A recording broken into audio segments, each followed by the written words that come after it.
So around October 24th of 2020, the Biden team started emailing folks at Twitter with specific tweets. Literally, you can see them now as the first round of the Twitter files have been released. You can see these tweets. They say they want them taken down. And then you get the response from a Twitter employee, handled these. Now, again, Republicans could report when it was like threats, violence, things like that. That's not unusual. This was all related to Hunter Biden and all started around October of 2020. So right before people head to the polls, it was the suppression of the Hunter Biden laptop story, even though Twitter acknowledges in their own emails that no one from the U.S. government actually said that this was a fake or propaganda or that it came from a foreign source or that it was illegally obtained. I mean, the list goes on. They had no reason to, or that it was somehow classified.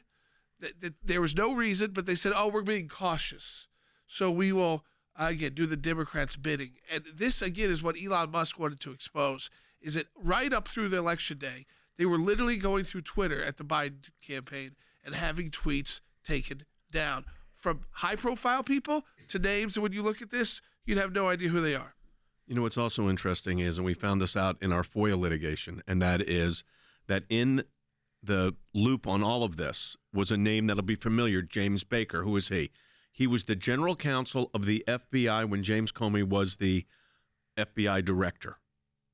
He leaves the FBI, and his name's all over the information involving the Russia investigation and the Mueller probe. And then he also was the receiver of the dossier, one of them. And then where does he end up? He ends up as the associate general counsel for Twitter when he leaves the government. This is obviously before Elon Musk. And his name is all over the documents again. So you on the Twitter side of this. So you have this ongoing, I hate using this phrase, collusion between the government and Twitter targeting a then presidential candidate who happened to be the president of the United States.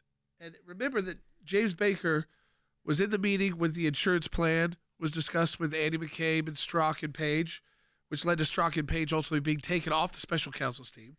He also had the Clinton campaign's attorney, Sussman, delivered the dossier to James Baker. So the moment he resigns from the FBI, he's at the top of the list for Twitter to bring into Twitter. So he's basically running a Democrat operation inside of a business.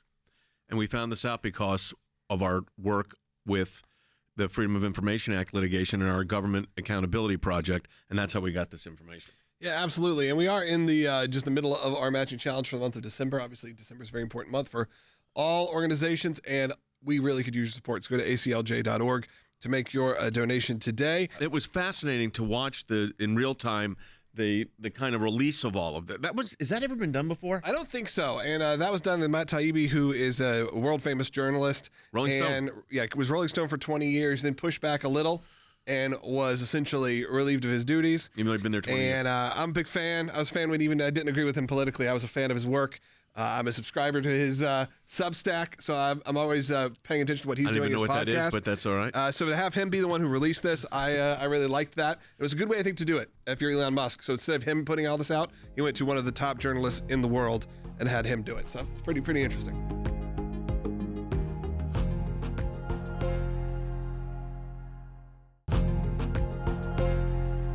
I want to play Elon Musk. He spoke up about this release, these Twitter files. He said there's more to come. By the way, this is just the beginning. This is part one. And this was really what the focus here was, the Biden campaign sending individual tweets to the Twitter team to have them removed or to have those accounts suspended and get in trouble if they're not removed. And the Twitter team always writing back, handled, did it. Completed. And James Baker, again. Usually within minutes. James Baker, the general counsel or associate general counsel of Twitter, was the general counsel of the FBI under James Comey. Yeah. I mean, so the bad actors at play here are the same bad actors we've been talking about for years. They go out of public service into the private world, but this is a fine line between whether it's even the private world. When you talk about all that Section 230 protections and Communications Decency Act, and you see this kind of work, I mean, they could have been in serious trouble Yes. if they got caught doing this. 100%. Because corporations are not supposed to be involved in campaigns without disclosure. Not only disclosure, it could constitute an in-kind contribution in violation of the federal election campaign laws. Let's take a listen to Elon Musk. If Twitter is doing one team's bidding before an election, shutting down dissenting voices on a pivotal election, that is the very definition of election interference. I mean, what else would you? Of course, it's like, yes. That is, you listen to what he said. Elon Musk is exactly right.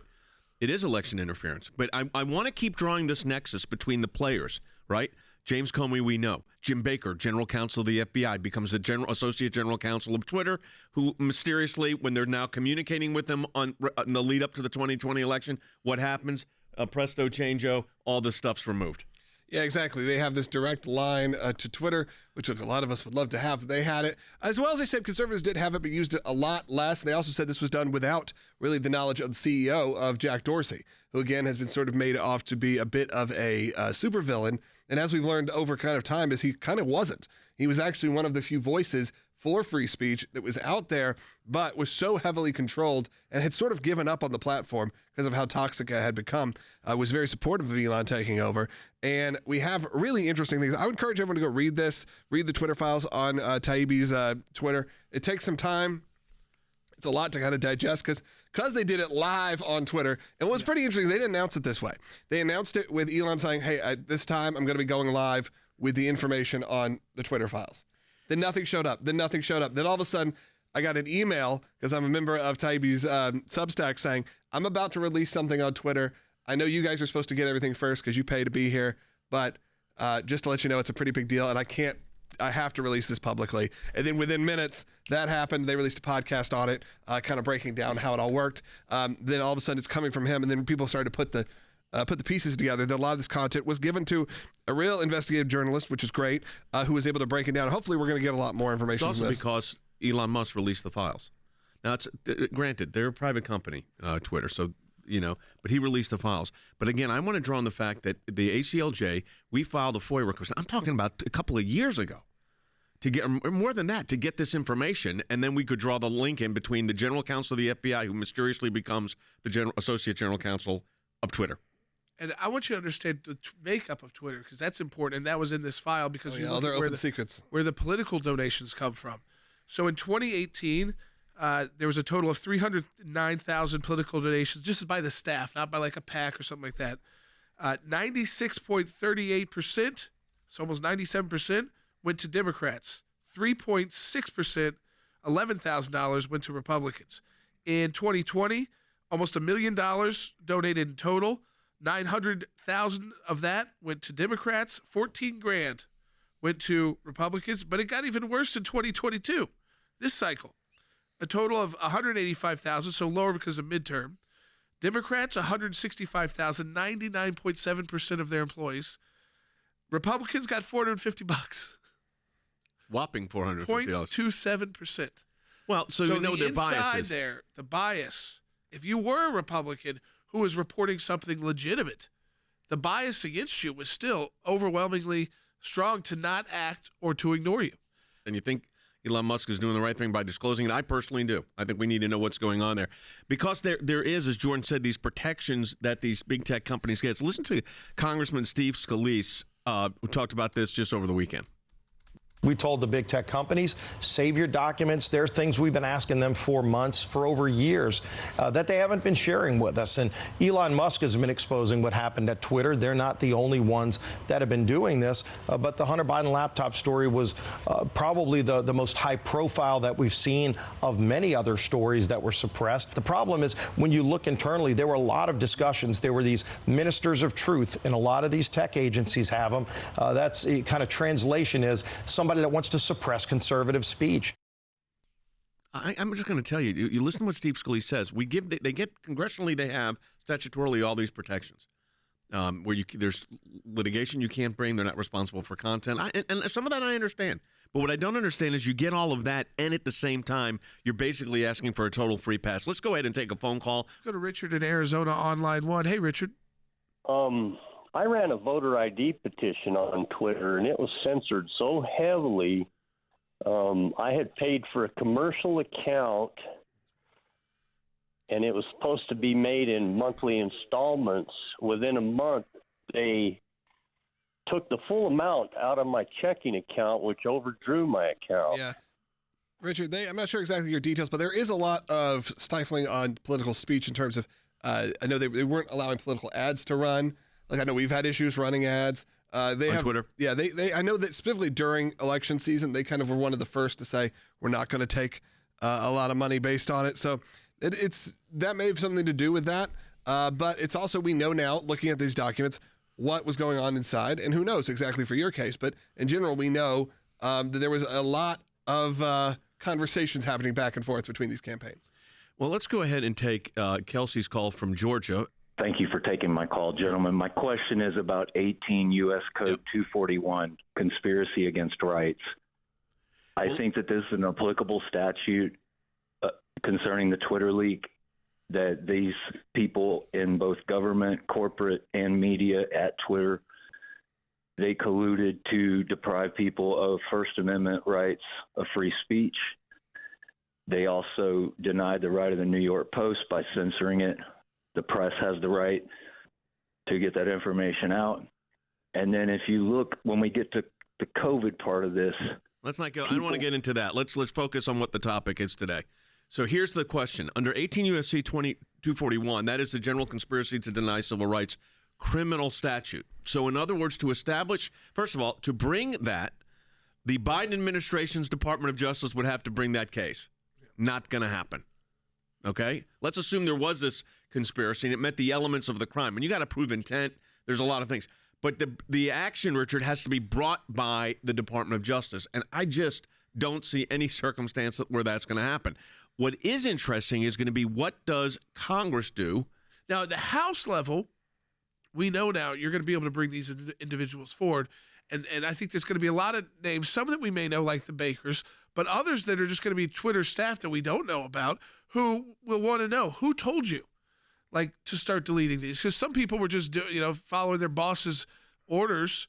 And that's not always a good excuse. But again, I think we're going to find a whole new cast of characters. But I do want to reiterate that we were able to draw the link between the former general counsel of the FBI, James Baker, was involved in the Mueller investigation, the whole Russia collusion narrative, all of that, the Steele dossier, and then he becomes the associate general counsel for Twitter, and that's who's the communications going back with. How did we find out this? Because we did a Freedom of Information Act request on the FBI, and we were able to obtain documents after litigating it. And that's why we go to court, and that's why your support of the ACLJ is so critical right now in our Matching Challenge campaign. We want to encourage you, if you haven't done so, to go ahead and donate to the ACLJ. Any amount you donate, we're getting a matching gift for. And what that means is, if you donate $10, we get another $10. You donate $100, we get another $100. So it doubles the impact of your gift. I encourage you to do that at aclj.org. That's aclj.org. Talking about ACLJ, 2 cases being argued in 2 days before the U.S. Court of Appeals for the Sixth Circuit. Another case where a brief is due before the Supreme Court of the United States, literally in days. Your support of the ACLJ makes all that happen. aclj.org. Back with more in a moment.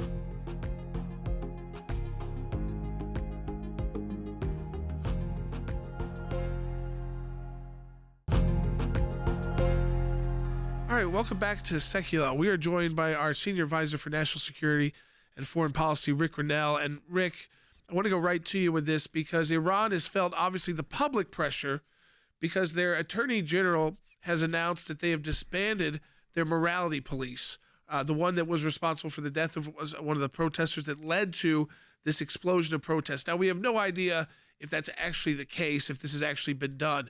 But I do think it is a small victory that they felt like they had to make an announcement like that to the world. Look, I think the reality is that it's baloney. There's no possible way they're getting rid of the morality police. Remember that the morality police are actually this outside group that works with the government, and they don't officially wear police uniforms, but they are the enforcers. And so this is, a religious problem. The regime is a radical religious regime, and they're never going to be able to get rid of their supporters or the desire to control people's behavior. I think what's more shameful is that while we're watching people take to the streets, the U.S. media fell for this and they jumped fast. I mean, I saw some headlines from NBC saying possible change to women's rights, all because the regime said something. Look, the regime has told us that they're not making nuclear weapons. The regime told us that they don't support terrorism. The regime told us that gay people don't exist. This is a regime that lies consistently. It was interesting, Rick, because at the same time, you had that they say the morality police have been done away with. The Biden administration, through the Secretary of State, Antony Blinken, basically said the negotiations with the Iranians is not happening now. And the reason it's not happening now is, ready for this? They don't trust what the Iranians are doing. So here we are. Shock. I mean, it's totally laughable because it's the message that the Trump team has been telling the Biden team for years is, how can you believe the Iranian regime? They've lied about heavy water. They've lied about the number of centrifuges. They've lied about supporting terrorism. The Israelis caught them with this closet full of information showing that they had lied. The Europeans were embarrassed for supporting them. But you know who hasn't been embarrassed? The Biden administration. They've believed in trying to find some solution. It's this John Kerry theory that if the Iranians tell you that they only have a certain number of centrifuges, you're supposed to believe them. And then when they lower the number, you applaud, even though we don't know what the number of centrifuges they had to start with because they've lied from the beginning. But, this is typical of John Kerry. They value consensus rather than the protection of American values and security. Rick, let me ask you this also, changing gear here. Big disclosure with Twitter by Elon Musk, showing the suppression of basically voting information on one side. We found through our work at the ACLJ and our Freedom of Information Act, and I don't even had a chance to tell you this yet, but that the General Counsel of the FBI, James Baker, you of course remember that name from your days, James Baker, General Counsel for the FBI, ends up becoming the Associate General Counsel when he leaves the government to guess where? Twitter. And he is of course, he was the Russia collusion narrative. He was the whole Mueller probe. That was all under James Baker as the General Counsel of the FBI. He ends up at Twitter, and guess who they're communicating with at Twitter per Elon Musk? Now, we know it was Baker's involvement because of our FOIA request. We know of the Twitter engagement with James Baker because Elon Musk disclosed. How significant was this? I mean, it's huge. It's Swamp Lawyer 101, and you know this better than anyone. There's all of these lawyers who just sit around and do the work of the left, and they're pretty good at it. But they're not interested in the Constitution. They're not interested in freedom of speech. They're interested in controlling us and crushing dissent, which is, I have to say, one of the reasons I came to ACLJ is to be able to get away from the swampy lawyers and go with people who are fighting for Americans. And so I hope people recognize that all of our FOIA requests, all of our pushing, are from lawyers who are outside of Washington, D.C., who have the interest of the American people at hand, and we're fighting hard. You should support us. Yeah, I appreciate that, Rick, because we're not matching challenge campaign, so this is a big month. But I will also say this FOIA litigation, Rick knows this. He's been on both ends of it because of his government as a Director of National Intelligence, of course, assisting us with these matters. This one dates back almost 2.5 years of litigation to get this information, and we wouldn't have seen the causal connective, the James Baker element of this, unless we had that FOIA request. So it was a big disclosure. We keep saying this. Andy Economou, our senior counsel, keeps saying this. It's you're going through this haystack of information to get to find the needle. The nugget in the gold mine. It's the same thing. But when you push, you get every one of these cases. We have found something significant. Jordan, let's start with Sid's call, and James Baker. Again, not the former Secretary of State. We're talking about the former General Counsel at the FBI, who's currently, we can't tell if he actually is the associate, the number 2 General Counsel. He's probably if he's still there, he's probably the acting because the General Counsel got terminated. So his boss was terminated from Twitter, but it's not clear yet if he has been in the shakeup post Elon Musk. But you would think that he's not going to be there very much longer. But we just don't publicly have confirmation of that. So Sid, calling from California on line 4. Welcome to Sekulow. You're on the air. Thank you very much. What I was calling about was the federal law about the revolving door, where an executive branch member who may have had some over an organization then goes to join that organization. I thought there was at least a 1 year wait. No, there's restriction. Your question is, we had a little trouble hearing you. Is there, if you're going from the government to a private entity, aren't there restrictions? And that's for lobbying. So there's like these anti-lobbying prohibitions that sometimes it says a year, sometimes it says 2, or your position, if it was high up enough, may say you can't do this particular matter that you worked on inside the government. Right, that's what I was talking about. Well, and that's what you're talking about there. And it raises questions. I don't know what the parameters were at the FBI as far as what his limitations are. But I want to go back to the fundamental thing. We'll take more calls at 800-684-3110. And Logan, how big in the social media world was this live disclosure? I mean, it was big. I'm not sure there's been really any bigger moment in recent history that's played out exactly how it played out. And obviously, like you said, people on both sides of it, some people not liking that it got out there, some people not liking that Matt Taibbi is working with Elon Musk, or that these documents were provided to him from sources within Twitter.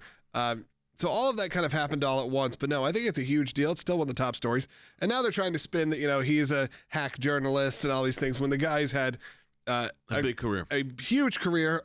By the way, historically, a very liberal guy. Not someone who is some bastion of the right.